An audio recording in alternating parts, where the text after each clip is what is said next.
this is lifted into left field. It backs up Brantley. He makes the catch, and the Houston Astros are headed to the World Series. Your 2021 American League champions, the Houston Astros. A mob scene to the left of the pitcher's mound. What is up, everybody? Welcome back to another edition of Beyond the Diamond Podcast here on the Apollo Podcast Network. Brian LaLima, ApolloDez here with you. Follow us on Twitter at BLima790, at ApolloDez1, and of course at ApolloHOU. And the Houston Astros are headed back to the World Series for the third time in 5 years. They clinched the AL pennant against the Boston Red Sox. We are about to get into our World Series preview, and this World Series preview is brought to you by Irma Rose, your local Katy winery. Dez, you were in Boston for the, Game 5? For Game 5. Where yes. Framber Valdez absolutely shoved.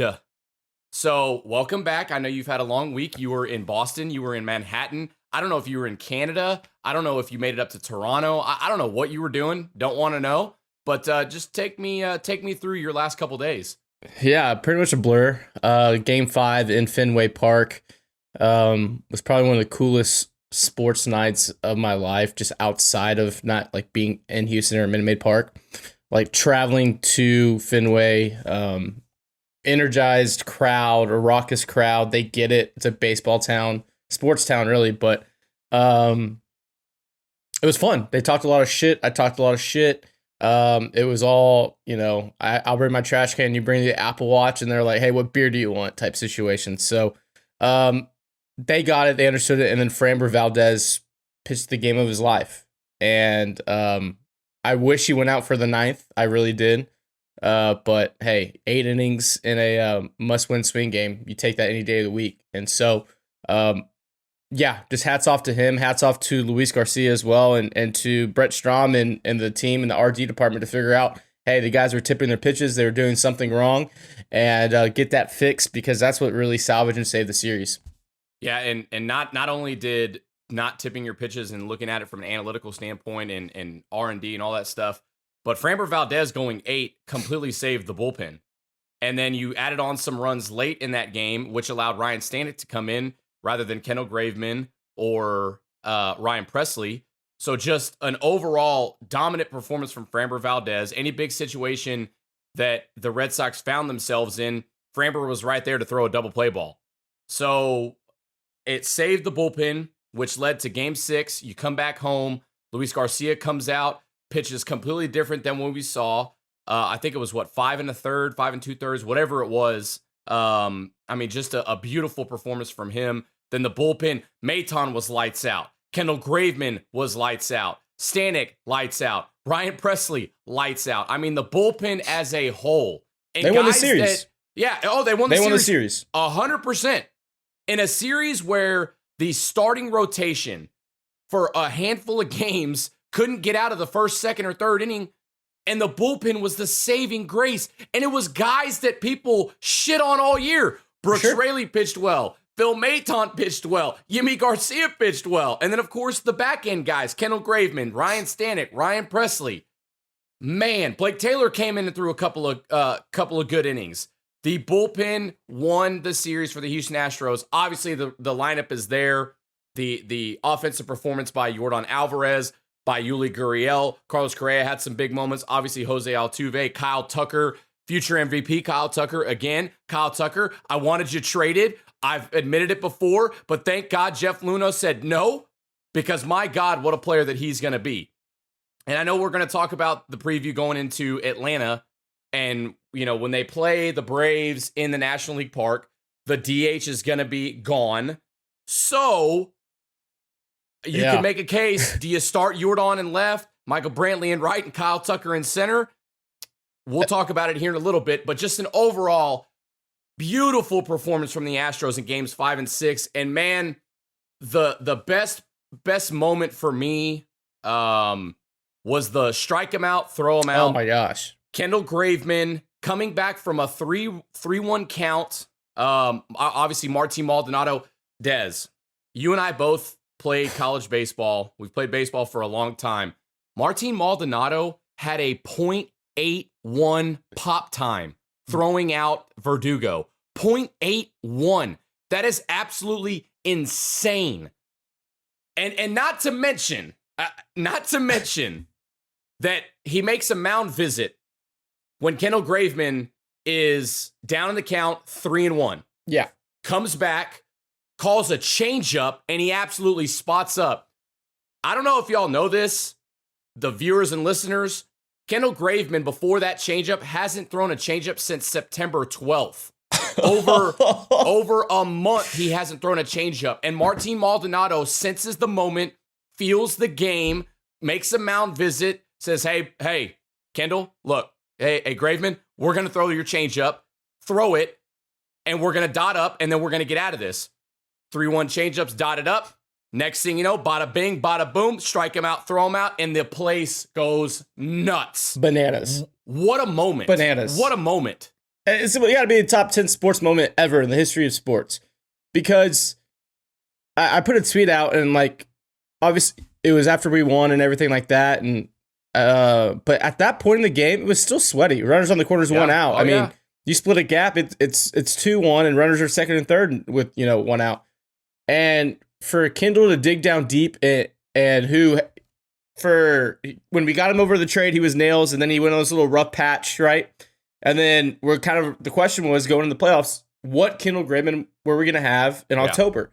And as that calendar changed over and what this team does, they turn the page, and Kendall Graveman's back to being who we thought he was when we got him for Toro. Nasty. It was beautiful. I didn't know that fact until then. To have the balls, to be like, hey, let's drop a little change piece right here, pull the string. Yeah. No one's gonna expect it. And then the throw at 0.8 is dumb.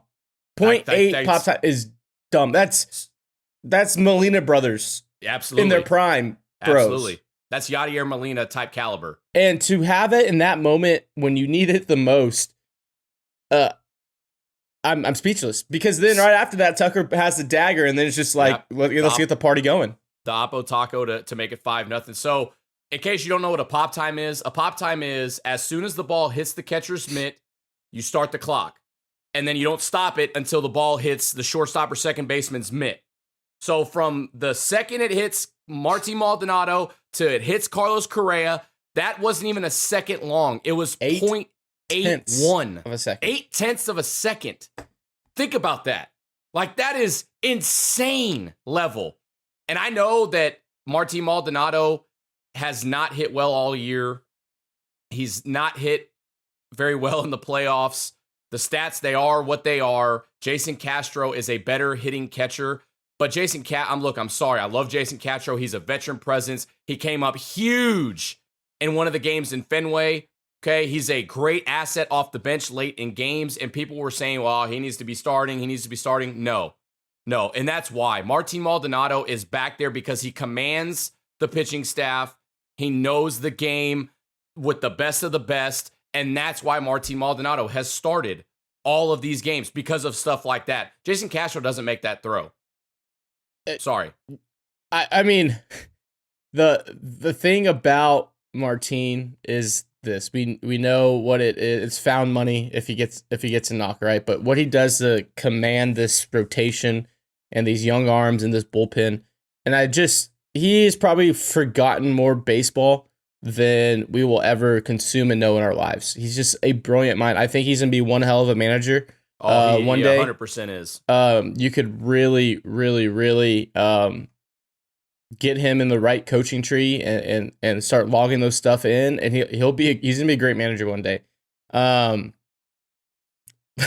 best thing though was just how loud it got and how poetic life is, right? And the connections. It was the big time double play against the Yankees, right? When Brantley lays out and throws out Judge.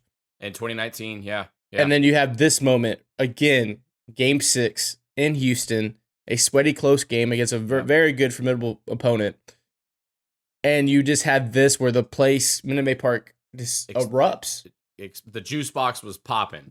And we've been critical all year about that environment and what that should be in a playoff game. And the fans have shown up. They've showed out. It's been powerful, and I can't wait to be there Tuesday. Yeah, so with that moment from 2019 where Michael Brantley dives in front of him, hops up, throws a perfect long hop, no hop, right to Yuli Gurriel for the double play. That was in the top of the 7th with 1 out, man at first. Marty Maldonado and Kendall Graveman strike him out, throw him out, double play, was also in the top of the 7th with 1 out. And those are massive moments in those games, right? So obviously the Altuve walk-off home run after Aroldis Chapman won the game in 2019. The game the other night for Game 6, that shut off any momentum that the Red Sox had. Yeah. And then, like you said, Kyle Tucker comes up, hits the Oppo Taco into the Crawford boxes for a 3-run bomb, extends it to 5-0, and then that's all she wrote for the Boston Red Sox. So while we talk about the Yankees, the Red Sox, the Dodgers couldn't get it done, even though they won 106 games this year, and they've got like a 500,000 million kajillion payroll with some of the top arms because Max Scherzer is soft and can't throw past 60 feet, so Walker Buehler had to throw on 3 days rest. How amazing is it that the Astros just don't give a fuck about anybody talking shit, and they're back in the World Series for the 3rd time in 5 years? Yeah, I mean, think about that. Just think about that from a standpoint of the 3rd World Series appearance in 5 years. I think the last team to do that was the New York Yankees back in their steroid era. Just from a fan of baseball, 3 times in 5 years, 5 straight ALCS appearances. We talk about Golden Age all the time. Like, really though, think about that. It is, because this will probably never happen again in our lifetime. Like, what this last half decade was, and I wrote it today at ApolloHOU.com. The fact that this moment is should never be taken for granted. Like, it's so rare. It's likely never to happen again. And I'm just kind of I'm at peace right now, Brian. I really am. Yeah, I'm not absolutely. And this is not a way of saying I'm like cocky or arrogant. I'm just at peace because I know that this is so rare. Like, I'm not taking this for granted. Like, I'm not already thinking about what's going to happen next year. Can we get to a 6th one? No, I'm just enjoying it day to day. And I don't know. It's just, when you say it out loud, 3 pennants in 5 years, it's bananas, because all we've known is heartbreak. All we've known is what is going to go wrong, or what can go wrong next is going to happen. But what is it? And now you're in this different spot in this sports stratosphere, being just elite, that it is kind of, like I said, poetic in life, and the irony of all, that the team that absolutely destroyed us in the 90s and 2000s is who we're playing again in the World Series this week. You have a team that absolutely ruined my childhood, because it was always Smoltz and Maddox and Glavine beating up on the Killer Bees. It was always Andrew Jones and Chipper Jones making big time hits. It was Walt Weiss diving up the middle. There's just so many things over and over again with this 90s Braves and 2000s Braves teams that I just find it's very poetic that we're playing them this week, just because of how the parody of life. And so the Braves are going to be a formidable foe. They're hot. They're like how the Red Sox were coming off the Rays. They beat the shit out of the Dodgers. They really did. They went against their horses and just beat the shit out of them. And so you got to think they're believing right now in themselves. Obviously, when you're in the World Series, you can believe like that. So I'm not taking anything for granted, but the parody of life of just the Braves beating the dog shit out of the Astros my entire life growing up, and now we have an opportunity to right the wrongs and avenge the fallen of those 90s Astros and 2000s Astros teams. I think it'd be great. Yeah, so you take a step back and let's look at the history of the NL Houston Astros. So the way that it went when you and I were growing up was the Houston Astros would win the NL Central, and then they would always have to face the Atlanta Braves in the first round. They would face them in the divisional series. They lost to them in 97, 99, and 01. They didn't beat the Braves in the playoffs until 04, which obviously the Astros went on to lose in the NLCS. They were close. Carlos Beltran was insane. And then you go into 05 and they beat them again. They had that crazy 18-inning game where Chris Burke hits the walk-off. You look back at some of the names that were on that Braves team in 05.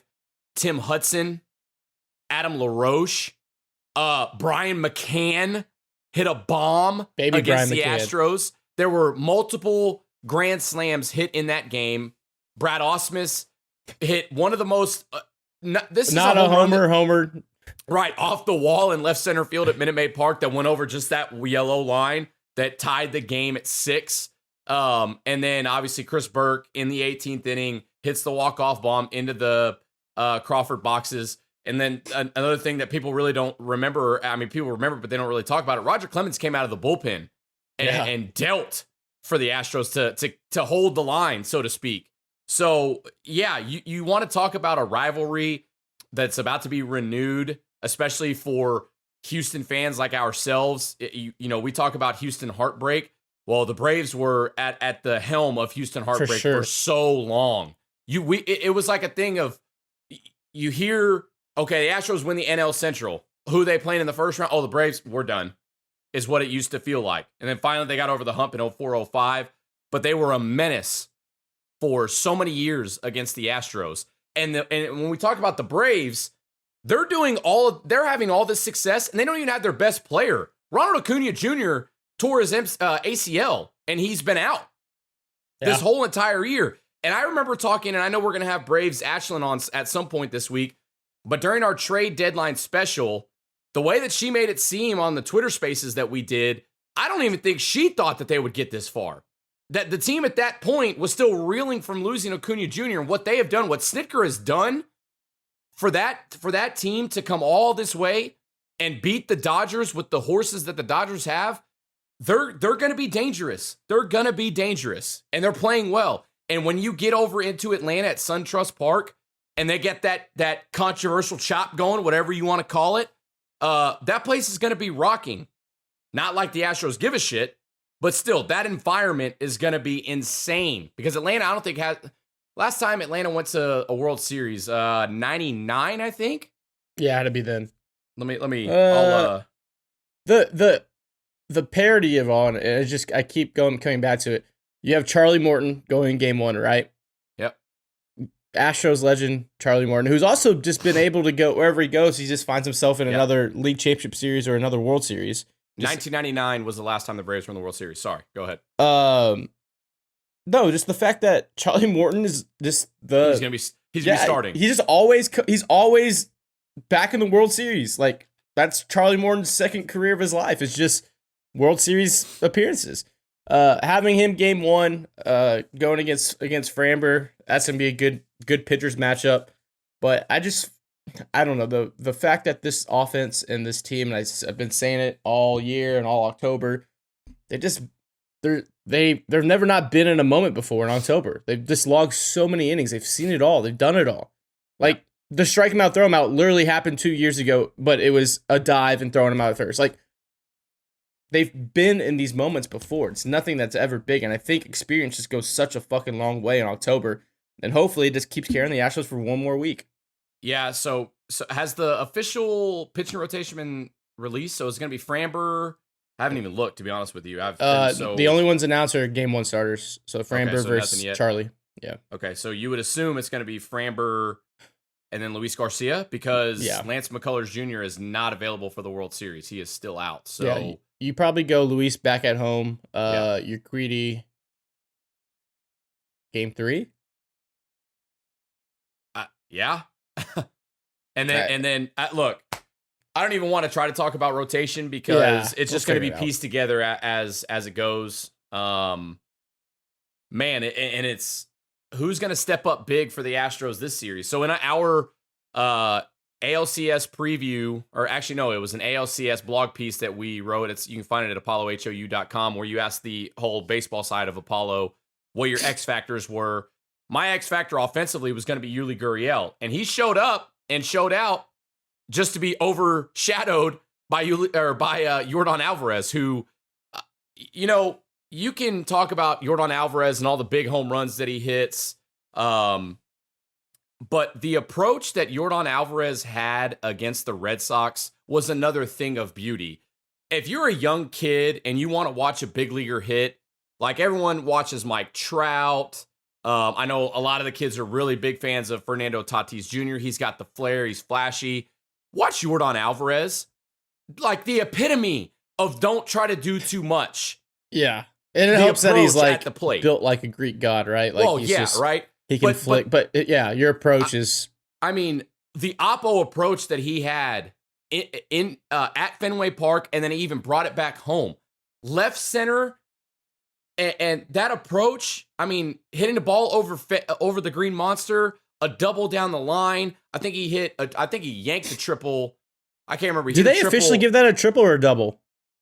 I thought it was a triple. I thought it was a triple too, but I must have read the thing wrong when it said he had 2 doubles. But I thought he had a triple. But just the approach that he had. I mean, don't try to do too much. Hit it where it's pitched. You know, you're seeing middle away. Just go the other way with it. God, man, it was just such a, I keep saying the word beautiful, but man, it was just a beautiful performance by Yordan Alvarez. And that's why he was the ALCS MVP. Yeah. When you outslug a team by yourself in a game 5 and game 6 with all those hits, it's hard to argue that his approach is not, not lined up. And there's been so many times of, in 19, Yordan got shitted on for having bad playoffs as a rookie. He had a pretty decent World Series. I think he batted right around 300 in that 7-game series. Obviously missed all of the 2020 season except that one game with the injury. And now he's back here just living his best life. Yeah. This team's so deep, and we had the Altuve game, right? We had the Correa moment. We haven't had a Correa game. We haven't had the Yuli game. We haven't had the Brantley game. We haven't had the Bregman game. We've had a Tucker game. We've had a Alvarez game. If this lineup just gets hot this week, we could literally be talking about another superstar on this team next week of, hey, they did it for us. And this is why I think this team is so deep, because Yordan and Tucker emerging to being these potential superstars. I'll say it, they are superstars. It just makes this team so much better than anything we've ever seen. Yeah. You talked about Yordan in 2019, and then you talk about Yordan not being around for the playoff run in 2020, even though, shortened season, so forth and so on. And then he returns to form this playoff run. Yuli Gurriel had the worst year he's had in all of baseball last season. Yeah. He did not play well at all. He did not hit well at all. So for him to return to what we know as Yuli Gurriel, and you and I have agreed on this, and we've said it time after time after time, that if Yuli Gurriel got to Major League Baseball early in his career, he would be a Hall of Famer. 100%. And it continues to show. 100%. So, I mean, it's like I said, who is gonna have their moment in the World Series? Oh, bless you! Wow, that was packed. That had a lot of heat behind that. Man, thank you. Got to get the demons out before World Series starts. No, yeah, I think that the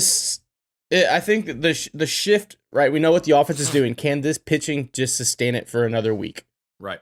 Can Luis Garcia replicate what he did in Game 6? Can Framber Valdez do what he did? And I was talking with our good friend Big Wave Dave after the Astros Game 1. Like, when I kept telling everyone we stole this game. You never want to steal a game at home. But it was the bad Framber start, right? You stole the bad Framber start. Then you had the good Framber start, and he shoved. And so I think this series early on is going to be dictated by, can these guys just go out and get 5? Go out and get 5 and let the good times roll. Let the offense do what they do. I've said it. Because Fried, Anderson, and Morton are no joke for 1, 2, 3 for the Braves. And I've said it pretty much all playoff long, especially in the ALCS. Score early and often, and let your starting rotation settle in. Yeah. Get a couple of runs. Get the momentum early. So yeah, and then another thing I brought up earlier is what's the lineup going to look like when you play in Atlanta? Because the DH is gone. Jake Myers, what was the update on? I saw that James It was Click no update. No update. No update was the update. So then you have to think, man, at some point, do you... Marwin may be on this roster. Probably. Because you're going to think there's going to be a lot of double switches, a lot of moving guys around. You need versatility. Diaz is probably going to get a lot more run here. Yeah. But on the outfield thing, I think Brantley's banged up. I think Brantley's just grinding through it right now because this is what you do. You're 170 games in now, essentially. I mean, now it's a World Series, so you got to grind through it, yeah. Do you... And Jordan... So it probably looks Smiley or Fried are going to have game 3, which is a lefty. Mm-hmm. You probably sit Brantley.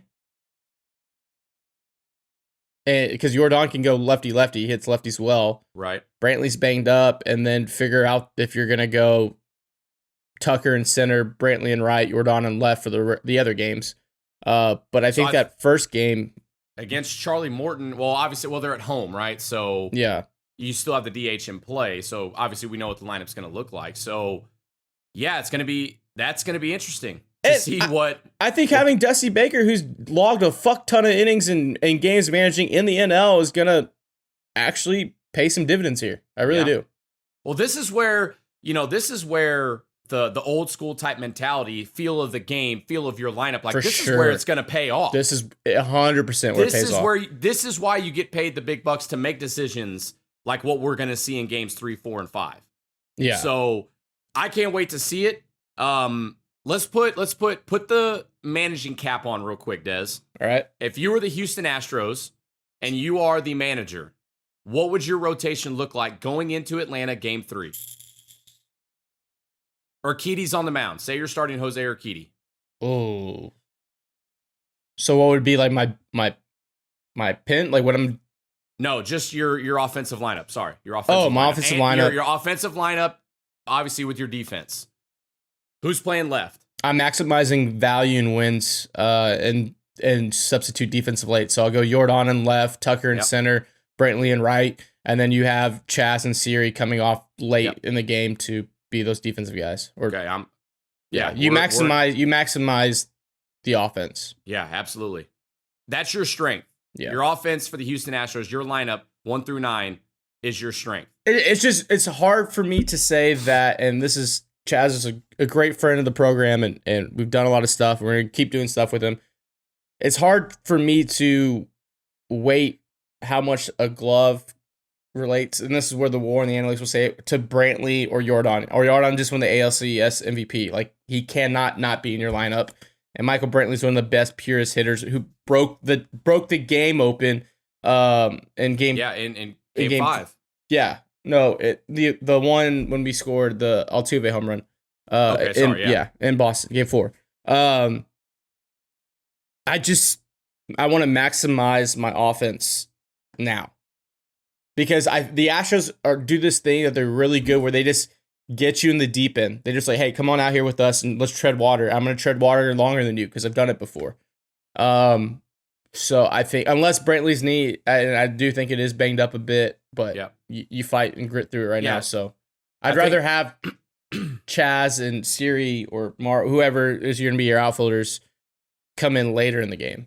Yeah, depending on games 1 and 2, obviously who's swinging it better than whoever, how the lineup's put together, who's hot, who's not, so forth and so on, depends on those first 2 games compared to what you're going to do in games 3, 4, and 5. But I'm with you. Maximize your offensive lineup as much as you can in Atlanta. Brantley, Tucker, Jordan have to be in the lineup. Like, there's no other way around it, at least early in the game. Yeah. Get some runs.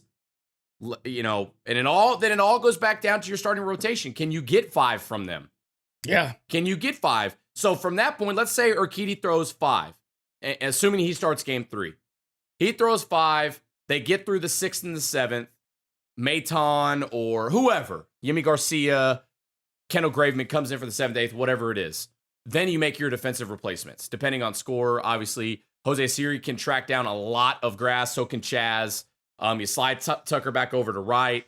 If Brantley's knee is a little bit banged up, whatever the case may be, Jordan in left, whoever, Marwin if he's on the roster, Ledmus Diaz if he's on, if he's going to play some outfield.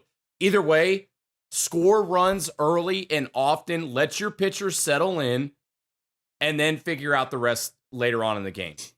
Yeah, and the fact that this team in 19 went into Washington and won all three, it's been, like I said, there's not a moment that they haven't seen before.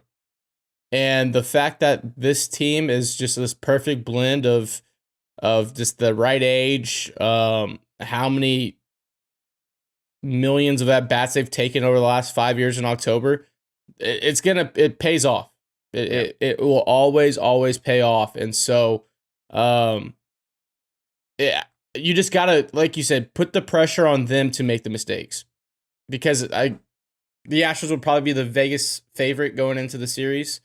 So they could play that underdog card. They could do all that stuff. Just be the big dog.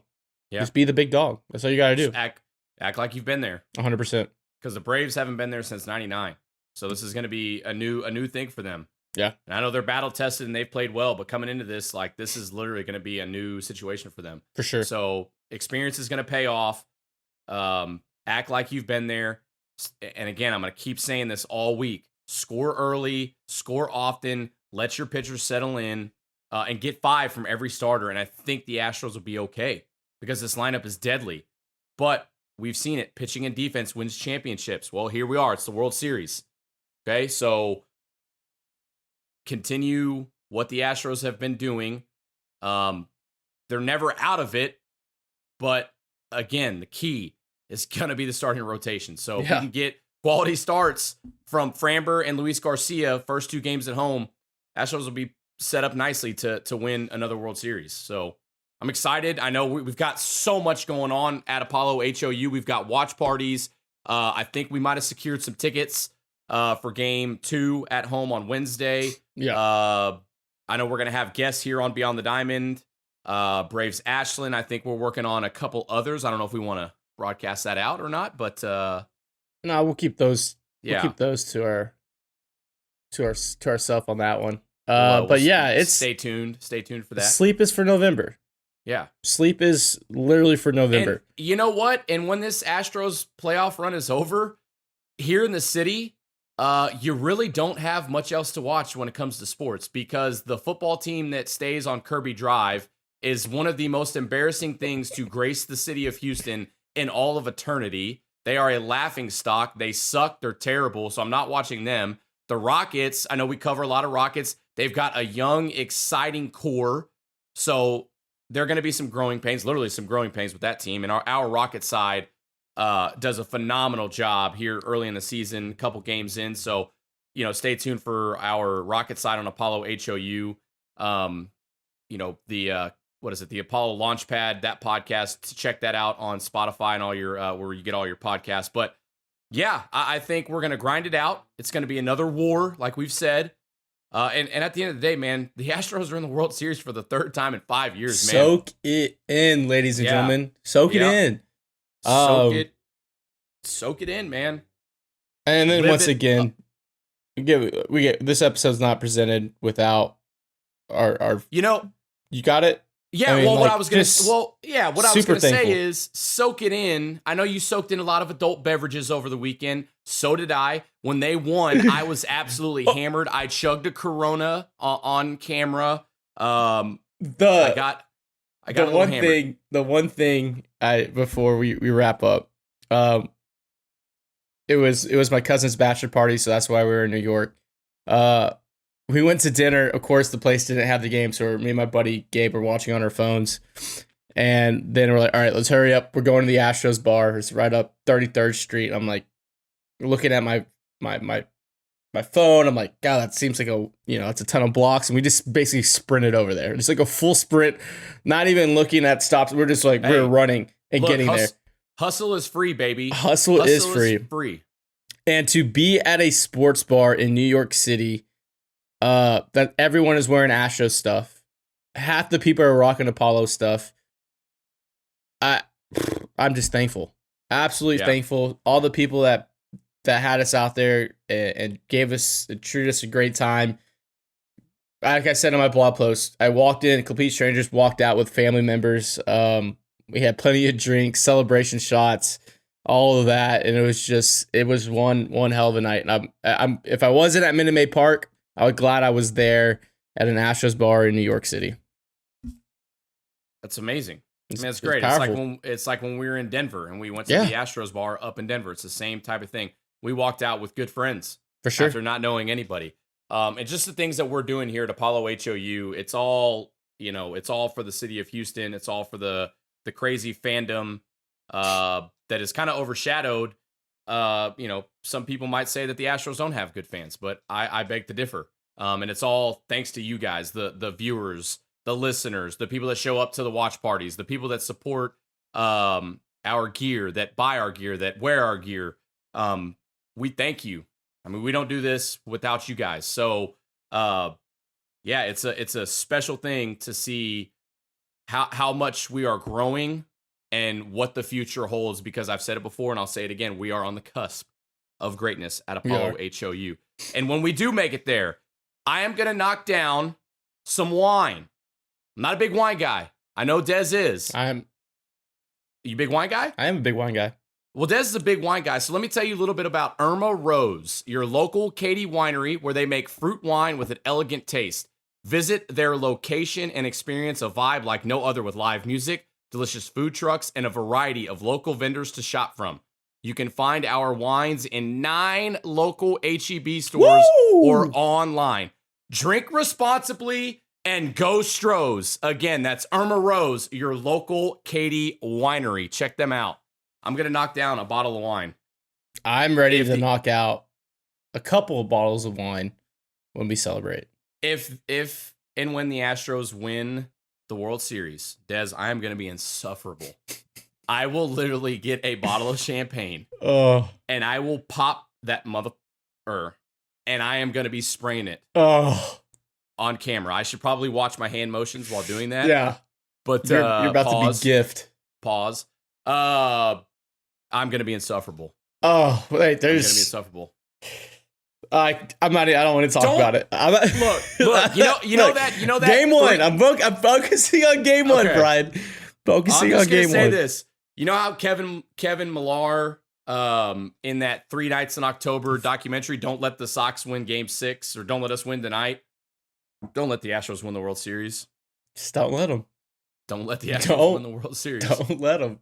I'll tell you what, you get quality starts from the starting rotation. The Astros got a good shot. I do. I'm excited for it. Yeah. I don't want to. Do you want to give a proper? No. Okay. Nope. I'm not doing it. Nope. Not doing it. Not doing it. We'll see y'all game 1. So game 1, we have a watch party? Yeah. Well, I believe we're going to be at Cobos. Obviously by now, you know, the hottest spot in town, 12 Rush Street. I'll be at the game. I'll be at game 1, but I will be pre-gaming. You have tickets for game 1? I have tickets for game 1. Selfish.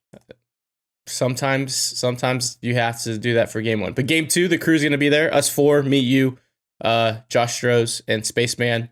4 horsemen, baby. 4 horsemen at game 2. The core 4. Fantastic 4. The Fab 4. The Fab 4. You want me to keep going?